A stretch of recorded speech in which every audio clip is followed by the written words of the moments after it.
Hi guys, it's Kelly here and I'm back with another video for Honeybee Stamps. Today we are going to be doing some watercoloring with distress inks. So I have some watercolor paper here. I've also pulled out the squared spring florals. There must be something about this stamp, like the way the florals are a little bit loose, that remind me of watercolor, because I'm pretty sure every card I've ever made with this set, which has been multiples because I am a big fan of it, has been a watercolor card. But nonetheless, let's get into it. So I'm also doing a bit of a like emboss resist. I find that the heat embossing gives me I like the little wells it gives me for the colors to sit, and also it's very easy. It's a super simple technique, whether you are a beginner or more intermediate, because there's a couple of ways that you can kind of amp it up and get really great results. So I am treated it with my anti-static tool. I'm stamping in our Brilliant White pigment ink, and then I am going to add on some white detail embossing powder. I do like to stamp mine twice, and I like to put my embossing powder on twice, just to make sure that I have a really good coverage. So I am stamping that down, plus with watercolor paper, because it is a little bit more textured, even if you're stamping on the smooth side, sometimes it's a little bit more difficult to get a good impression. So doing it twice really makes sure that we have something that we're like an image that we're going to be happy with. And then I find using a detail embossing powder where it's really, really fine gives me the best results. So I've stamped two of these. We're going to make two different cards because one of them we're going to watercolor with our ink pads, and one of them we're going to watercolor with our ink refills. And so here, these are the colors I've picked: Peacock Feathers, Mowed Lawn, Picked Raspberry, and Spiced Marmalade. And then I have all the refills for that.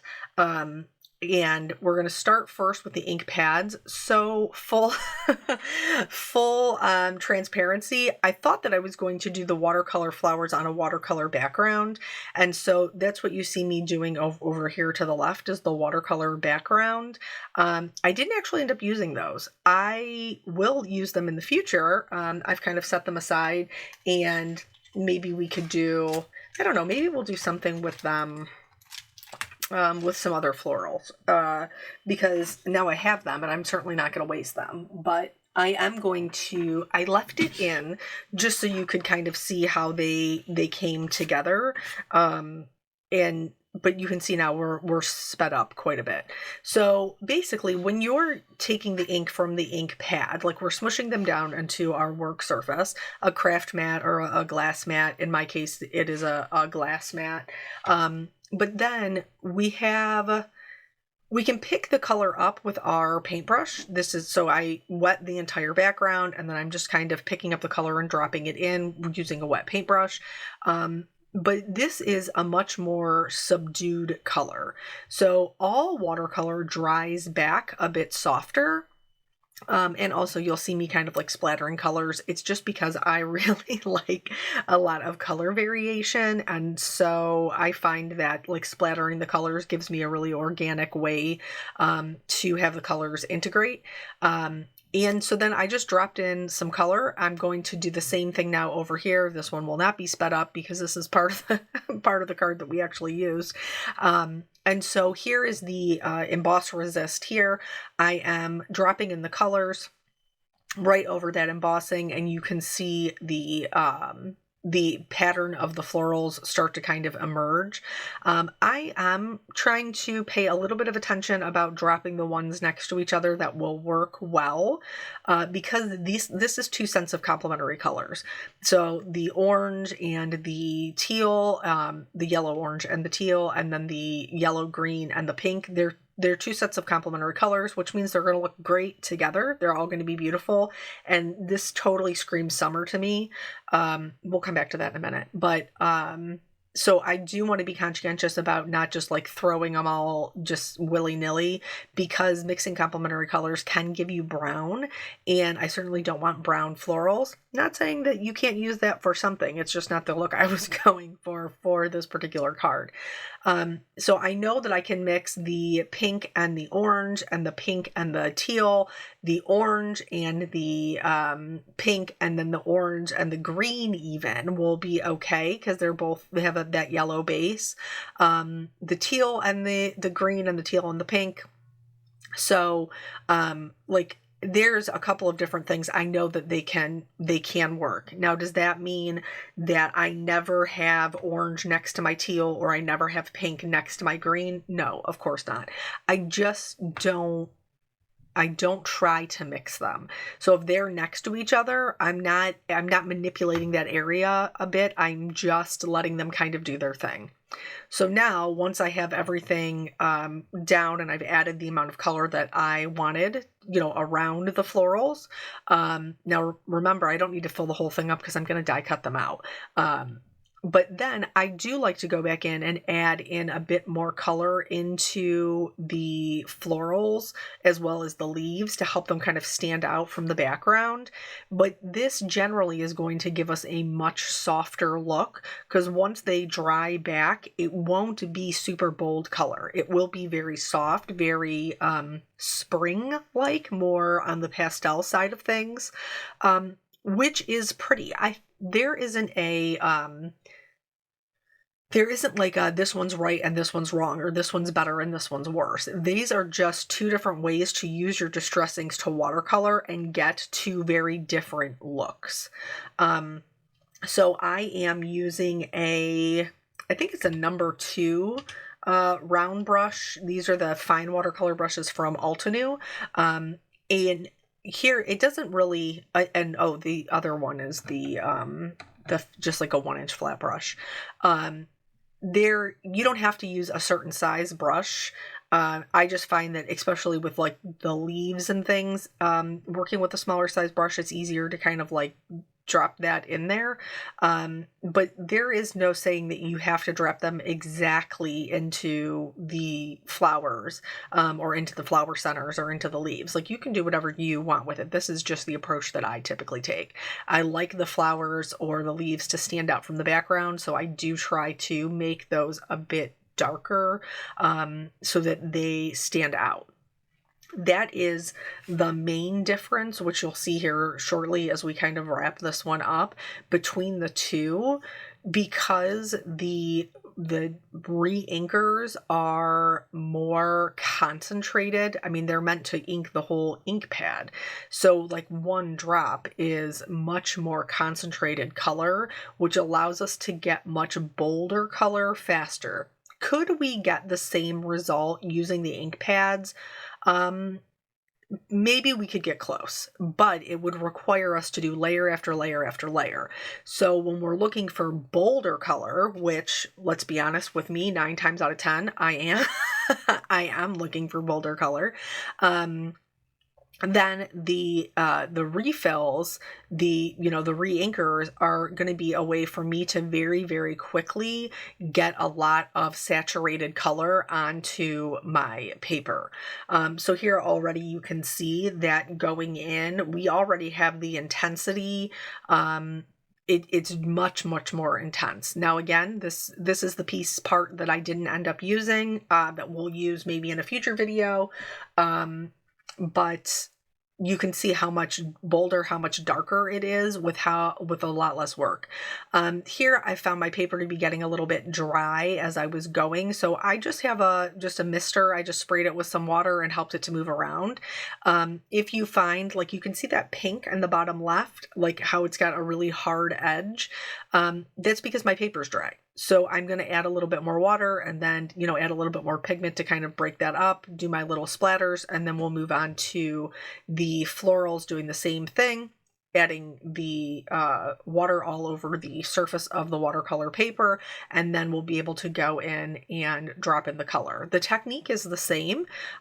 Once I put the color where I want, I will still go back in and drop more color into the florals for it to kind of hold into those embossed wells.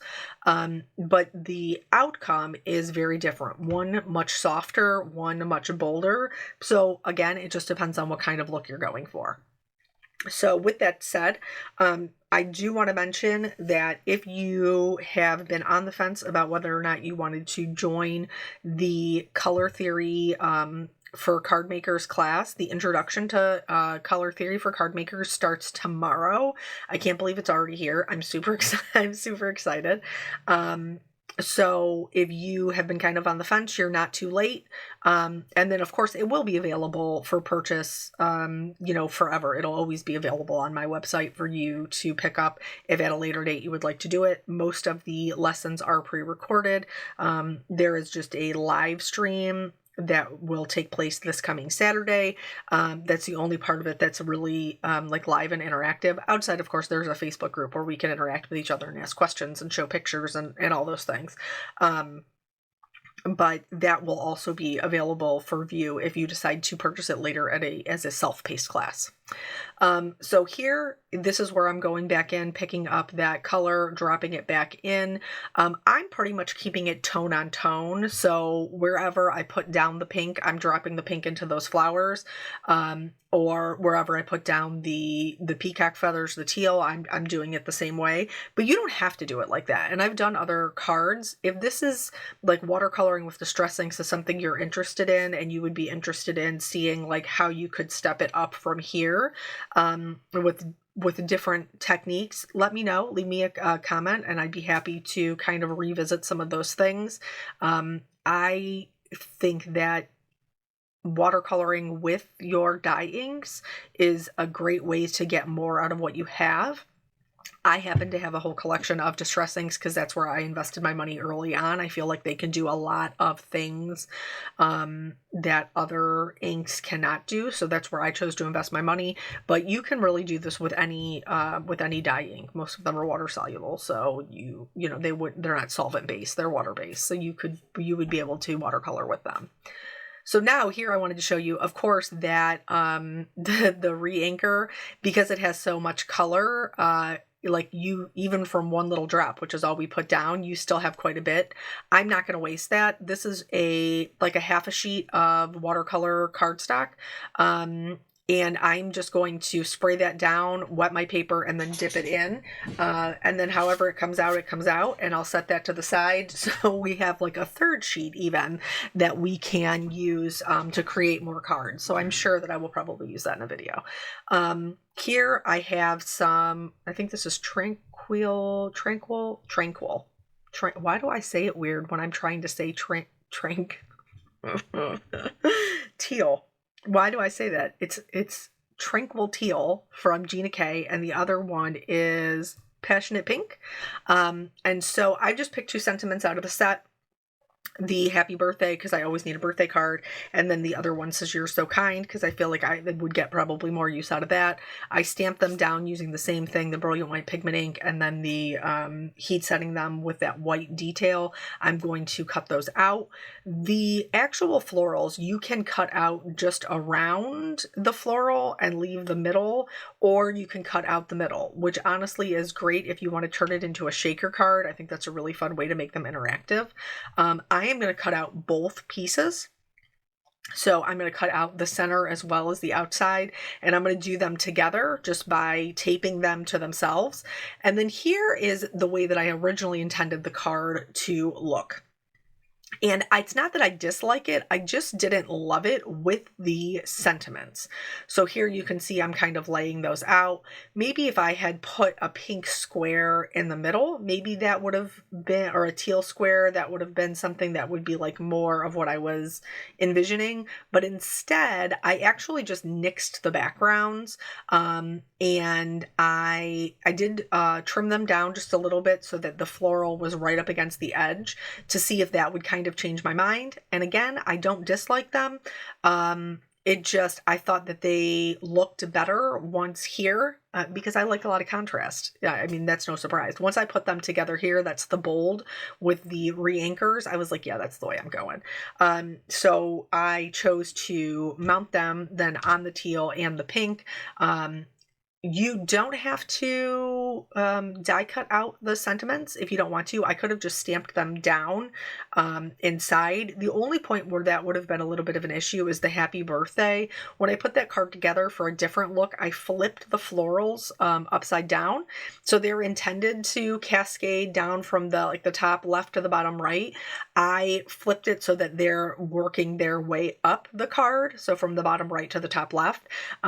So the happy birthday doesn't fit as well as it could because of the florals that kind of come into those squares. So anyway, I like them both, but I do prefer the teal one that has like that bolder color with more of a contrast. You could also do this. I think it would be really fun, like doing this kind of color, this kind of watercolor with a black outline, and then mounting it on a white cardstock, so that you have that black, white, and then a pop of these kind of more fun summery colors. So there's a couple of different ways that I could have done it, but I'm happy with the way that they came out. So yeah, so I've been working on the class. I will have some other videos up, and obviously I'll be doing my regular live, my Honeybee Live on Wednesday. And so it's been a little bit crazy and hectic. We did have, we went to Disney on Ice. We're almost done with the video, so I'll have to save that story for another time, but it was great. Super, super fun. Very, very cold to get there, but that's a part of the funny story in and of itself. So I did go in with a little bit of clear gloss, like shimmer pen. This can reactivate your, distress inks because they reactivate with water, so just be aware of that when you're kind of moving. I didn't have a ton of issues. And then I also used my Stardust stickles inside the centers of all of my flowers to add a little bit of glitter. I am using 2 different gemstones, which, by the way, these are on sale over on the Honeybee website. I'm using Let's Party and Adventure Awaits. And then I also used a couple of the like iridescent ones to add to just a couple of the flower centers, just for some more shimmer and shine. I didn't put it on all of them because I had also that glitter, that Stardust stickles, to add to the glitter, but I did add it some, just for some more shimmer. So that's it. That's both cards. I hope it inspires you to, get your distressings out and try some watercoloring. Thank you guys so much for joining me. I appreciate your time, and I'll catch you on the next video. Bye.